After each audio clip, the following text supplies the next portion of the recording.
नमस्कार दोस्तों, राधे राधे, जय श्री कृष्णा। दोस्तों कमेंट बॉक्स में जय श्री कृष्णा अवश्य लिखें।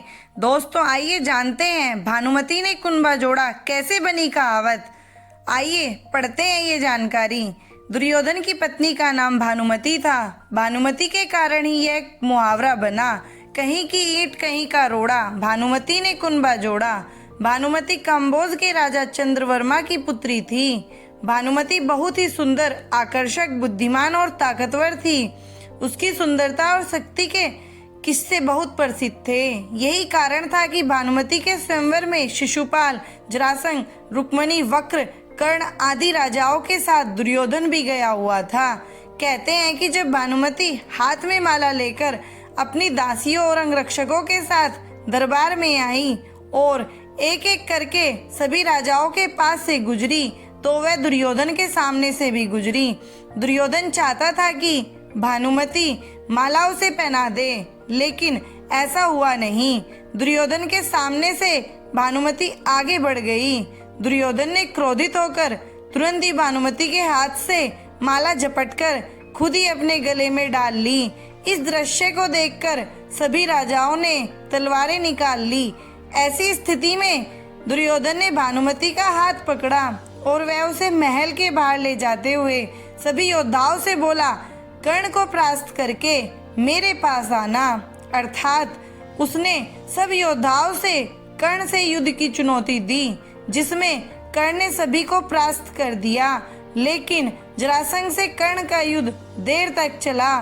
जरासंध ने दुर्योधन की बीवी भानुमति के स्वयंवर में भी भाग लिया और जब दुर्योधन जबरन भानुमति को अपनी पत्नी बनाना चाह रहा था, तब जरासंध और कर्ण में 21 दिन तक युद्ध चला, जिसमें कर्ण जीता और पुरस्कार में जरासंध ने कर्ण को मालिनी का राज्य दे दिया। ये जरासंध की पहली हार थी। इस तरह दुर्योधन ने भानुमति के साथ जबरन विवाह किया। भानुमति को हस्तिनापुर ले आने के बाद दुर्योधन ने उसे ये कहकर सही ठहराया कि भीष्म पितामह भी अपने सौतेले भाइयों के लिए अंबा, अंबिका और अंबालिका का हरण करके ले आए थे। इसी तर्क से भानुमति भी मान गई और दोनों ने विवाह कर लिया।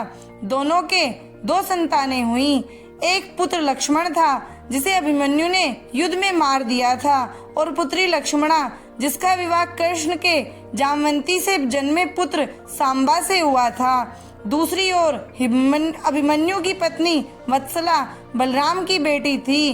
बलराम चाहते थे कि वत्सला की शादी दुर्योधन के बेटे लक्ष्मण से हो। वत्सला और अभिमन्यु एक दूसरे से प्यार करते थे।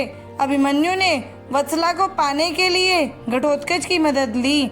घटोत्कच ने लक्ष्मण को इतना डराया कि उसने कसम खा ली कि वह पूरी जिंदगी शादी नहीं करेगा। इसी कारण ये कहावत बनी, भानुमति ने दुर्योधन को पति चुना। नहीं, दुर्योधन ने जबरदस्ती की शादी, अपने दम पर नहीं, कर्ण के दम पर किया भानुमति का हरण। दूसरा, भानुमति की बेटी लक्ष्मणा को कृष्ण पुत्र सांबा भगा ले गया था। तीसरा, पुत्र लक्ष्मण की इच्छा पूरी नहीं हुई और वह अभिमन्यु के हाथों युद्ध में वीर गति को प्राप्त हुआ। इस तरह की विस्मृतियों के कारण ये कहावत चरितार्थ होती है। कहते हैं कि भानुमति का कर्ण के साथ अच्छा संबंध हो चला था। दोनों एक दूसरे के साथ मित्र की तरह रहते थे। दोनों की मित्रता प्रसिद्ध थी। भानुमति बेहद ही सुंदर, आकर्षक, तेज बुद्धि और शरीर से काफी ताकतवर थी। गांधारी ने सती भर में बताया है कि भानुमति दुर्योधन से खेल खेल में ही कुश्ती करती थी, जिसमें दुर्योधन उससे कई बार हार भी जाता था। भानुमति को दुर्योधन और पुत्र लक्ष्मण की मौत का गहरा धक्का लगा था, लेकिन उसके बाद ऐसी किंवदंती भी सुनने को मिलती है कि भानुमति ने पांडवों में से एक अर्जुन से शादी कर ली थी। कर्ण और भानुमति, कहते हैं कि भानुमति का कर्ण के साथ अच्छा संबंध हो चला था। दोनों एक दूसरे के साथ मित्र की तरह रहते थे। दोनों की मित्रता प्रसिद्ध थी। कर्ण और दुर्योधन की पत्नी भानुमति एक बार शतरंज खेल रहे थे। इस खेल में कर्ण जीत रहा था। तभी भानुमति ने दुर्योधन को आते देखा और खड़े होने की कोशिश की। दुर्योधन के आने के बारे में कर्ण को पता नहीं था, इसलिए जैसे ही भानुमति ने उठने की कोशिश की। कर्ण ने पकड़कर बिठाना चाहा। भानुमति के बदले उसके मोतियों की माला कर्ण के हाथ में आकर टूट गई। दुर्योधन तब तक कमरे में आ चुका था। दुर्योधन को देखकर भानुमति और कर्ण दोनों डर गए कि दुर्योधन को कहीं कुछ गलत शक न हो जाए, परंतु दुर्योधन को कर्ण पर बहुत विश्वास था। उसने सिर्फ इतना कहा कि मोतियों को उठा लें और वह जिस उद्देश्य से आया था उस संबंध में कर्ण से चर्चा करने लगा। इस विश्वास के चलते ही कर्ण गलत समझ लिए जाने से बच गए। हालांकि कुछ लोग इस घटना का वर्णन इस तरह करते हैं कि दोनों शतरंज खेल रहे थे, भानुमति हार रही थी तो कर्ण प्रसन्न था।